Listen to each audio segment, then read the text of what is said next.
আমরা প্রতিটা দিন এক কাপ চা হাতে নিয়েই দিন শুরু করি, কিন্তু কখনো কি ভেবে দেখেছি সেই এক কাপ চায়ের পিছনে কত মানুষের ঘাম আর কত পরিশ্রম, কত গল্প লুকিয়ে আছে। আজ আমি চলে এসেছি সিলেটের সেই বৃন্দাবনের চায়ের বাগানে। শুধু প্রকৃতির সৌন্দর্য নয়, এই সবুজের আড়ালে লুকিয়ে থাকা মানুষগুলোর জীবনকে কাছ থেকে জানার জন্য।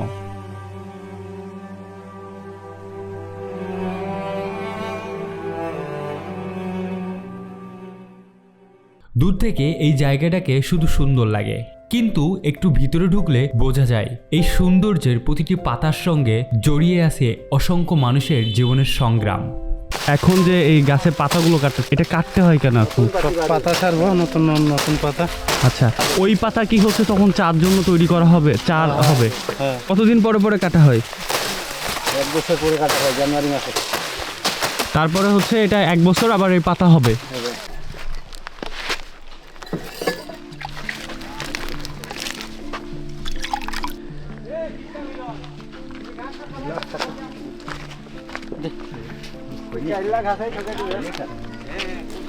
ভাইয়েরা কিন্তু এই ড্রামে করে হচ্ছে কাঁধে করে এই পানি নিয়ে আসে, কাজ করে, তারপরে কাজ করে কিন্তু এই পানিগুলো খাওয়া হয়।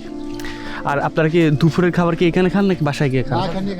বাসায় গিয়ে খান, সবার বাসা আশেপাশে। চা বাগানের ভিতরে মালি ভাইয়েরা আছে, চলুন তাদের সাথে আমরা কথা বলে দেখি।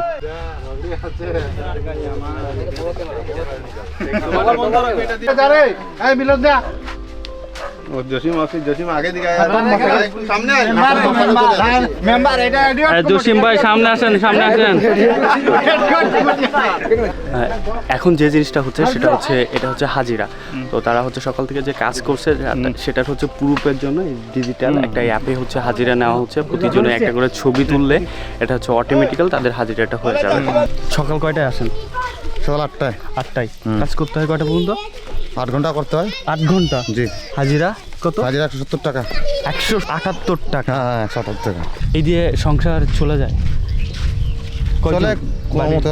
আপনাদের যে এই যে টাকা দেওয়া হয়, এই টাকাই তো হয় না, কারণ আমাদের এদিক যদি হচ্ছে সাধারণভাবে করে তো মিনিমাম 600 টাকা 700 টাকা জন দেয়। এইভাবেই সংসার চলে, তাই না? এইভাবেই সংসার, এই পেমেন্টের টাকা দিয়ে তো চালাতে পারি না। আর আমাদেরকে তো মাসে না, আমাদেরকে তো সাপ্তাহিক দেয়। 1 কেজি চালের দাম 70 টাকা, তাইলে 174 টাকা হচ্ছে 8 ঘন্টা কাজ করলে হয়। তাহলে সংসার কিভাবে চলবে? আমরা হচ্ছে 1 কাপ চা খাই 5 টাকা, 7 টাকা, 10 টাকা, দুধ চা 20 টাকা। আর এইখানে আপনার পার ডে কাজ করলে 178 টাকা তাদের দিন। তারা এইভাবে জীবনযাপন করে, আর আমরা কত আরাম আয়েসে থেকে চাগুলো খাই।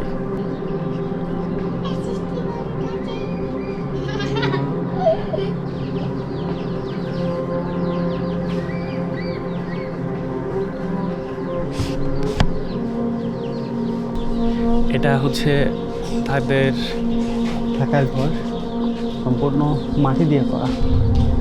তবে একটা জিনিস, বেশ সাজানো গুছানো, মানে সুন্দর। দেখেন এখানে কত সুন্দর করে আলপনা করা।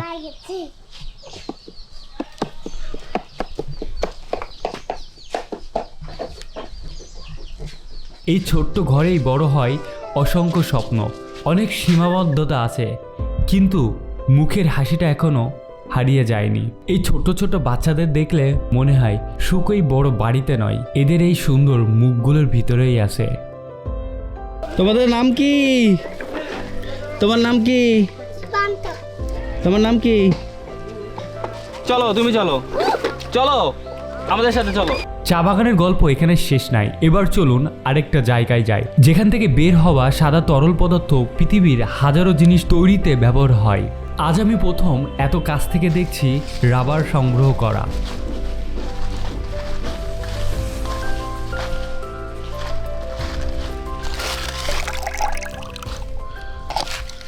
ভাই, এটার প্রসেসিংটা কি?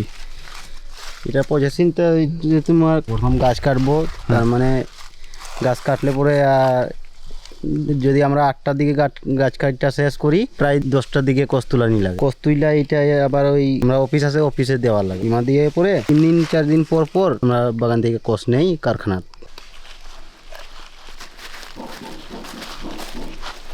আমি এখন যে রাবার বাগানে আছি, এই রাবার বাগানেতে হয়তো আপনারা সবাই চিনেন এই জিনিসটা, কিন্তু আমরা যখন স্কুলে পড়তাম যে আমরা পেন্সিল দিয়ে লিখতাম, এই লেখার মুছার যে হচ্ছে রাবারটা সেটা কিন্তু এটা দিয়ে বানাই। তো এই গাছটা হচ্ছে মূলত এই যে দেখেন আমরা যে খেজুর গাছ থাকে না, খেজুর গাছ যেমন কাটা হয় এটাও কিন্তু সেম এই যে কাটা, দেখেন এখান থেকে এই যে কাটা আছে, এটা কাটার পরে এই রসটা আস্তে আস্তে এখান থেকে 1 টপ 2 টপ করে এই পড়তেছে। এই রাবার থেকেই তৈরি হয় গাড়ির টায়ার, জুতা, হাসপাতালের সরঞ্জাম, খেলাধুলার সামগ্রী আর অসংখ্য প্রয়োজনীয় জিনিস। প্রতিদিন আমরা যে জিনিসগুলো ব্যবহার করি তার পিছনের মানুষগুলোকে আমরা খুবই কম দেখি। এইখানে ভাইরা হচ্ছে সকাল 6টার দিকে এই গাছটা কাটছে এবং হচ্ছে এখন হচ্ছে 9টা বাজে, 3 ঘন্টা 4 ঘন্টা পর পরে এই আঠাটা সংগ্রহ করে।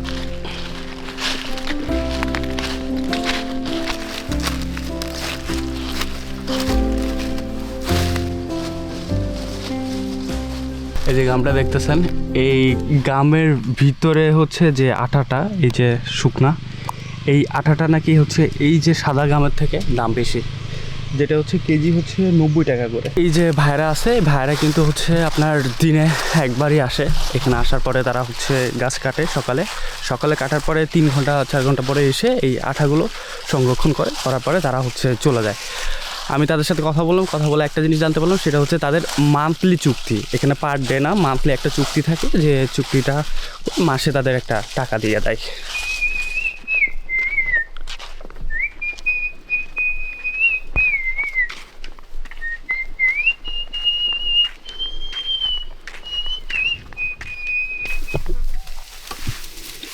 এটা কি করবেন এই ঘাস? গরুকে খাওয়াতে হবে। এটা কি চা বাগান থেকে কাটছেন? হ্যাঁ, আপনি কি চা বাগানে কাজ করেন? কাকা কেমন আছেন? ভালো। কই যাচ্ছেন? এই তো গরু নিয়ে যাচ্ছি। ঘাস খাওয়াইতে গেছিলেন? ছি। বাসা কি ভিতরে? হয়। আচ্ছা আচ্ছা। এই যে গ্রাম অঞ্চলের যে মানুষগুলো, তাদের জীবন, তাদের যে হচ্ছে ব্যবহার, এগুলো সত্যি আপনি যখনই মাঠ পর্যায়ে আসবেন তখনই তাদের ব্যবহার শুনে আপনার মনে হবে হ্যাঁ, মানুষ এখনো আছে, না হলে এই পৃথিবী থাকতো না। আজ আমি শুধু সুন্দর একটি জায়গা দেখলাম না, দেখলাম মানুষের পরিশ্রম, সংগ্রাম আর হাসিমাখা জীবন। আমরা যখন 1 কাপ চা খাই কিংবা রাবারের তৈরি কোনো জিনিস ব্যবহার করি, হয়তো কখনো এভাবে ভাবি নাই এর পিছনে কত মানুষের জীবন জড়িয়ে আছে। যদি এই ভিডিওটা আপনাদের ভালো লাগে তাহলে অবশ্যই শেয়ার করতে পারেন, কারণ এই গল্পগুলো অনেক মানুষের জানা উচিত। লোকেশনটা হচ্ছে হবিগঞ্জ, বাহুবল, দ্য প্যালেস রেস্টুরেন্টের একদম একটু পিছন সাইডে এখানে। আর এখানের ভাড়াটা হচ্ছে বলি, ঢাকা থেকে যদি আপনারা আসেন তাহলে 675 টাকা ভাড়া নিবে একজন বাসে করে। দেখতে দেখতে চলে আসলাম ব্লগের একদম শেষ মুহূর্তে। যদি আপনাদের এই ভিডিওটা ভালো লাগে তাহলে আমার পাশে থাকতে পারেন, ভিডিওটা শেয়ার দিতে পারেন। দেখা হচ্ছে অন্য কোনো নতুন ব্লগে। সবাই ভালো থাকবেন, আল্লাহ হাফেজ।